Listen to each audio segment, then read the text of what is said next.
Hello, Vidyasagar here. Padmini ചേച്ചി നല്ല ആളാ. ഇന്നലെ തന്നെ വിളിക്കാന്ന് പറഞ്ഞിട്ട് അതുപോലെ കാര്യങ്ങൾ എവിടം വരെയായി? ഞാനും മോനേട്ടനും കൂടി പോയി കണ്ടു. നല്ല ഒതുക്കവും വിനയവും, വെളുത്ത് മെലിഞ്ഞ് നല്ല ഭംഗിയുള്ള ചിരിയും. ഒറ്റ നോട്ടത്തിൽ തന്നെ എനിക്ക് മോനേട്ടനും കുട്ടിയെ നന്നായി ബോധിച്ചു. മോഹനേട്ടന്റെ കാര്യം വിടൂ. പത്മിനി ചേച്ചിക്ക് ഇഷ്ടപ്പെട്ടല്ലോ, അത് മതി. എന്റെ കാഴ്ചപ്പാടും സൗന്ദര്യ സങ്കല്പവും ഒക്കെ എന്നേക്കാൾ അറിയാവുന്നത് ചേച്ചിക്കല്ലേ. എന്നാലും നിനക്കും കൂടി ഇഷ്ടപ്പെടണമല്ലോ. പറ്റുമെങ്കിൽ ഒരു 3-4 ദിവസത്തേക്ക് വന്നിട്ട് പോയിക്കൂടെ നിനക്ക്? ഇപ്പൊ വന്നാ കല്യാണത്തിന് വരാൻ അറബാബ് ലീവ് തരില്ല. അപ്പൊ പിന്നെ ഒരു താലി പാഴ്സൽ അയച്ച് തരേണ്ടി വരും ഞാൻ. ഒക്കെ ചേച്ചിയും മോഹനേട്ടനും കൂടെ അങ്ങോട്ട് തീരുമാനിച്ചാ മതി. ഏതായാലും കുട്ടിയുടെ ഫോട്ടോ ഞാൻ കൊടുത്തയച്ചിട്ടുണ്ട്. എപ്പോ കൊടുത്തയച്ചു? ആരുടെ കൊടുത്തയച്ചു? എന്ന് കൊടുത്തയച്ചു? കിടന്ന് ചാടാതെ. നിന്റെ കൂട്ടുകാരൻ സൈനുദ്ദീന്റെ സിസ്റ്റർ സോണിയ അല്ലേ? അവളും ഹസ്ബൻഡും കൂടി യാത്ര പറയാൻ വന്നിരുന്നു മെനിഞ്ഞാന്ന് രാത്രിയില്. കയ്യോട് കൊടുത്തയച്ചിട്ടുണ്ട്. ഫോട്ടോ ഇപ്പൊ സൈനുദ്ദീന്റെ കൈ കിട്ടിക്കാണല്ലോ. അവൻ പറഞ്ഞില്ലേ? അവൻ പറഞ്ഞില്ല. കള്ള നമുക്ക് മറന്നു കാണും.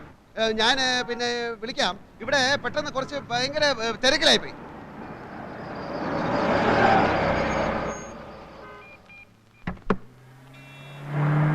Hello, Malabar garments. ആര്? വിദ്യാർത്ഥനോ? ചൈനക്കുണ്ടല്ലോ, കൊടുക്കാം. ഇക്ക ഫോൺ. മര്യാദക്ക് അടുക്കി വെക്കാൻ പറഞ്ഞ കേൾക്കൂല. ഫോൺ. എന്ത് ഫോണ്? നീ ഇതൊന്ന് ശരിക്കും അടുക്കി വെക്ക ആദ്യം. ഏതാ ഫോൺ? വിദ്യാർത്ഥന. എന്താണ് മോനെ കുട്ടാ, സുഖം തന്നെയോ? അടിച്ച് നിന്റെ കണ്ണിയാൻ പൊട്ടിക്കും. എടാ, ഞാൻ കെട്ടാൻ പോകുന്ന പെണ്ണിന്റെ ഫോട്ടോ നിന്റെ കൈ കിട്ടിയിട്ട് നീ എന്താ എനിക്ക് തരാത്തത്? തരാത്തത് വേറൊന്നും കൊണ്ടല്ല മോനെ, ഓളെ ഫോട്ടോ കണ്ടിട്ട് എനിക്ക് കൊതി തീരുന്നില്ല. ഇടിച്ചു നിന്നെ മര്യാദയ്ക്ക് ഫോട്ടോ ഇവിടെ എത്തിക്കടാ. നിന്റെ കമ്പനി എന്റെ മലബാർ ഗാർമെന്റ്സിന് 10,000 ലക്കോസ്റ്റ് ടീഷർട്ടിന്റെ ഓർഡർ തരാമെന്ന് പറഞ്ഞിട്ട് എന്തായി? എന്റെ കമ്പനി നിനക്ക് ഒരു ഓർഡറും തരാമെന്ന് പറഞ്ഞിട്ടില്ല. നീ പറഞ്ഞു 10,000 പീസസിന്റെ ഒരു ഓർഡർ നിനക്ക് വേണമെന്ന്. അത് നടക്കില്ലെന്ന് ഞാൻ അപ്പോഴേ പറഞ്ഞാണല്ലോ. എടാ, നീ ഒന്ന് മനസ്സിലാക്കണം. എത്രയോ കൊല്ലക്കാലം നമ്മൾ ഇന്ത്യക്കാരെ മുഴുവൻ അടിമകളാക്കി ഭരിച്ച ബ്രിട്ടീഷുകാരനാണ് നിന്റെ കമ്പനി മുതലാളി. എന്നോടുള്ളതിനേക്കാൾ ആത്മാർത്ഥ്യമൊന്നും അവനോട് കാണിക്കണ്ട. പണ്ട് നമ്മളെ അവൻ ചൂഷണം ചെയ്തു, ഇന്ന് നമ്മൾ അവനെ ചൂഷണം ചെയ്യണം. അതാണ് രാജ്യസ്നേഹം. ഓ, ഇതാണോ രാജ്യസ്നേഹം? ഞാൻ അറിഞ്ഞില്ല. നീ ഈ ഫോട്ടോ എപ്പോ എത്തിക്കും? നീ ടീഷർട്ടിന്റെ ഓർഡർ എപ്പോ തരും? ഓ, അത് ശരി. അപ്പോ ഓർഡർ തന്നാലേ നീ ഫോട്ടോ തരൂ അല്ലേ? നീ ഓർഡർ താടാ മോനെ. വേണ്ട, എനിക്ക് ഫോട്ടോ വേണ്ട. രാത്രി ഞാൻ നിന്റെ ഫ്ലാറ്റിൽ വരാം. എന്നിട്ട് നമുക്ക് ഓർഡറിന്റെ ഫോട്ടോയുടെ കാര്യം വിശദമായിട്ട് ഡിസ്കസ് ചെയ്യാം. ഓക്കെ? ഓക്കെ.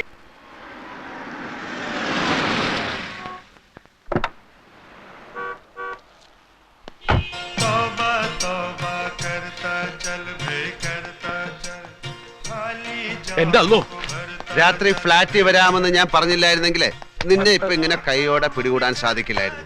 ടീഷർട്ടിന്റെ ഓർഡർ തന്നാലേ നീ ഫോട്ടോ തരൂ അല്ലേ? ഓർഡർ തന്നാലേ ഫോട്ടോ തരൂന്ന് ഞാൻ പറഞ്ഞിട്ടില്ല. ഓർഡർ തന്നൂടേന്ന് അപേക്ഷിച്ചു, അത്രേ ഉള്ളൂ. അല്ല, ഭാവി ഭാര്യയുടെ ഫോട്ടോ കാണാനുള്ള എന്റെ അഭിനിവേശത്തെ നീ ബ്ലാക്ക്മെയിൽ ചെയ്യാൻ ശ്രമിച്ചു. എടുക്കടാ ഫോട്ടോ.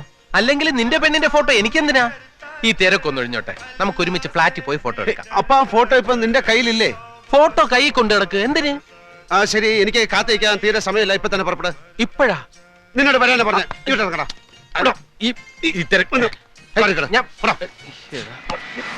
ഫോട്ടോ ഒക്കെ എടുത്തു തരാം. നീ ആദ്യം ഈ കൈ ഒന്ന് വിട്. വേണ്ട, വേല കയ്യിലിരിക്കുന്നാലേ.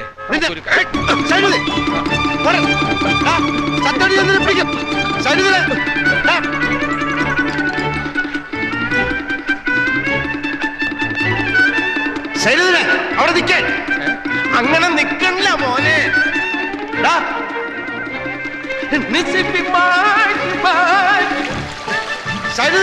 ഇങ്ങോട്ട് ഇറങ്ങി വരാൻ.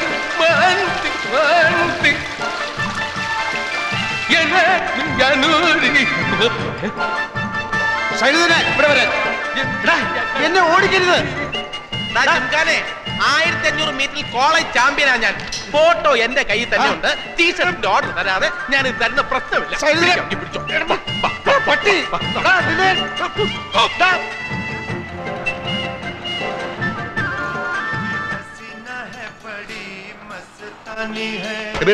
സൈനുദ്ദീൻ ഇങ്ങോട്ട് വന്നാ? ഇല്ല, നിങ്ങൾ ഒന്നിച്ചല്ലേ പോയത്? അവനെ ഇപ്പൊ എന്റെ കൈ കിട്ടിയല്ലോ. അവൻ ബാലുവിന്റെ അടുത്ത് കാണുമായിരിക്കും. അവനെ പിടിക്കാതെ വിടില്ലെന്ന് പറഞ്ഞേക്ക്. കുട്ടിയുടെ ഫോട്ടോ ഉഷാറായിട്ടാ. നീ കണ്ട? കണ്ടല്ലോ, നല്ല അസല് കുട്ടി.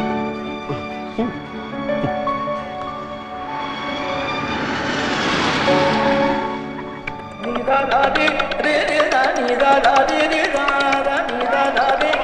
ബാലു ബാലു സഗർ സൈനുദ്ദീൻ ഇങ്ങോട്ട് വന്നോ? കടലില്ലേ? ഇല്ല. എങ്കിൽ ചിലപ്പോ ജെയിംസിന്റെ അടുത്താണ്. ശരി. ആ സഗർ, കുട്ടിയുടെ ഫോട്ടോ ഉണ്ടോ കേട്ടോ, കലക്കിയിട്ടുണ്ട്.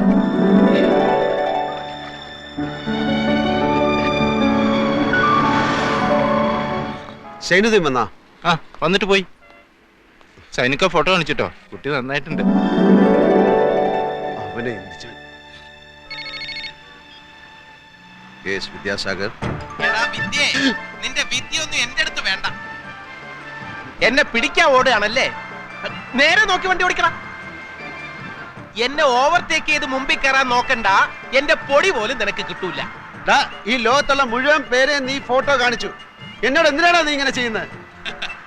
വെറും 10,000 പീസിന്റെ ഓർഡർ അല്ലേ ഞാൻ ചോദിച്ചുള്ളൂ. ഒരു കാര്യം ചെയ്യ്, തൽക്കാലം മോൻ നല്ല കുട്ടിയായിട്ട് ഓഫീസിൽ പോയി ഓർഡർ ഒക്കെ ടൈപ്പ് ചെയ്ത് വൈകുന്നേരം സക്കരയുടെ ഫ്ലാറ്റിലേക്ക് വാ. അയാളുടെ മോന്റെ ബർത്ത്ഡേ പാർട്ടി അല്ലേ ഇന്ന്, നിന്നെ വിളിച്ചിട്ടുണ്ടാവുമല്ലോ. അവിടെ വെച്ച് നമുക്ക് ആഘോഷമായിട്ട് ഫോട്ടോ കാണാം. എന്താ മോനെ സൈനു, ഫോട്ടോ ഇപ്പൊ താടാ. No nothing doing. വൈകുന്നേരം party. Okay? Happy birthday to you. Happy birthday to you. Happy birthday to Chikku. Happy birthday to you. Happy birthday to you. Happy birthday Chikku. Happy birthday to Chikku. കുട്ടിയുടെ photo അസലായിട്ടുണ്ട്. Ladies and gentlemen, എല്ലാരും ഇങ്ങോട്ടൊന്ന് ശ്രദ്ധിക്കൂ. സക്കറിയ ദമ്പതികളുടെ മകൻ ചിക്കുവിന്റെ ജന്മദിനം ആഘോഷിക്കാനാണല്ലോ നമ്മൾ ഇവിടെ ഒത്തുകൂടിയിരിക്കുന്നത്. നമ്മൾ മലയാളികൾ ഇതേപോലുള്ള ആഘോഷങ്ങളിൽ ഒന്നിച്ചു കൂടും, വെടിപറയും, ഭക്ഷണം കഴിക്കും, പിരിഞ്ഞു പോകും. അതോടെ തീർന്നു. നമ്മൾ മലയാളികൾക്ക് ഒത്തൊരുമയില്ല. പരസ്പര സഹകരണം എന്ന വാക്ക് നമ്മുടെ നിഘണ്ടുവിലേ ഇല്ല. അങ്ങോട്ടും ഇങ്ങോട്ടും നമ്മൾ ഒരു സഹായവും ചെയ്യില്ല. ഞാനിത് പറയാൻ കാരണം വിദ്യാസാഗർ നമ്മുടെയൊക്കെ കൂട്ടുകാരനാണ്. അവൻ കെട്ടാൻ പോകുന്ന പെണ്ണിന്റെ ഫോട്ടോ ദാ എന്റെ കയ്യിലുണ്ട്. വരട്ടെ. അവന്റെ കമ്പനി എനിക്ക് കുറച്ച് ടീഷർട്ടിന്റെ ഓർഡർ തന്നാലേ ഈ ഫോട്ടോ ഞാൻ അവന് കൊടുക്കൂന്ന് പറഞ്ഞിട്ടുണ്ട്. നിങ്ങൾക്കറിയാം, അവൻ എന്നെക്കാൾ ആരോഗ്യമുള്ളവനാണ്. അതുകൊണ്ട് ഈ ജിങ്കാന ഒരു ആക്രമണത്തിന് മുതിരുകയാണെങ്കിൽ നിങ്ങൾ എല്ലാവരും ചേർന്ന് എന്നെ രക്ഷിക്കണമെന്ന് അഭ്യർത്ഥിക്കുകയാണ്. വന്ന് എന്റെ ചുറ്റും നിൽക്കൂ പ്ലീസ്. അവൻ ആക്രമണത്തിന് മുതിർന്നു കഴിഞ്ഞു.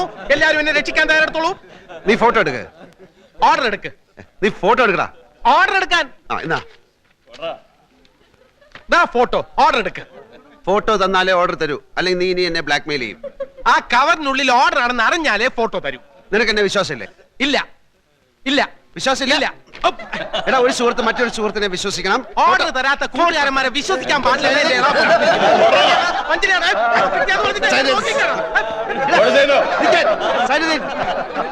വേണ്ട, പിടിക്കണ്ട.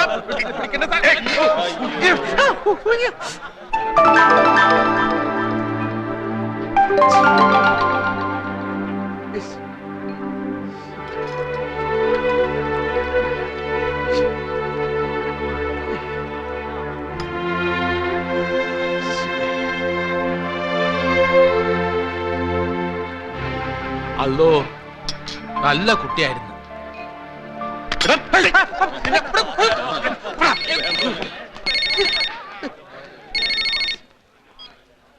ഹലോ. ആ ചേച്ചി കറക്റ്റ് സമയത്താ ചേച്ചി വിളിച്ച്. ചേച്ചി കൊടുത്തയച്ച ഫോട്ടോ കിട്ടി, വളരെ നന്നായിട്ടുണ്ട്. അവളിപ്പോ ചിക്കൻ മസാല കിടന്ന് വെന്ത് തിളച്ച് നല്ല പരുവായിട്ടുണ്ട്. അവളിനി കല്യാണം കഴിക്കാൻ കൊള്ളത്തില്ല, കഴിക്കാനേ കൊള്ളാവൂ. അത് ശരി. ഛേ, ഇതിനാണ് ഇത്രയും കഷ്ടപ്പെട്ട് ഫോട്ടോ അങ്ങോട്ട് അയച്ചത്. ആ സൈനുദ്ദീന്റെ തലക്കിട്ട് 2 കിഴുക്ക് കൊടുക്ക്. ഇനിയിപ്പോ രണ്ടാമത് അവിടെ ചെന്ന് ഫോട്ടോ എങ്ങനെയാ ചോദിക്കുക? ഹേ വേണ്ട, ഇനി ഫോട്ടോ അയക്കൊന്നും വേണ്ട. ഈ ദുബായിൽ ഞാൻ ഒഴിച്ച് മറ്റെല്ലാവരും ഫോട്ടോ കണ്ടു. ചേച്ചിയുടെ സെലക്ഷൻ വളരെ നന്നായിട്ടുണ്ടെന്നാണ് പറയുന്നത്. കണ്ടത് മനോഹരം, കാണാത്തത് അതിമനോഹരം എന്നാണല്ലോ. കാണാത്തതുകൊണ്ട് അതിലില്ലാത്ത സങ്കല്പത്തിന്റെ തേരിലേറി എനിക്ക് എത്ര വേണമെങ്കിലും സഞ്ചരിക്കാൻ.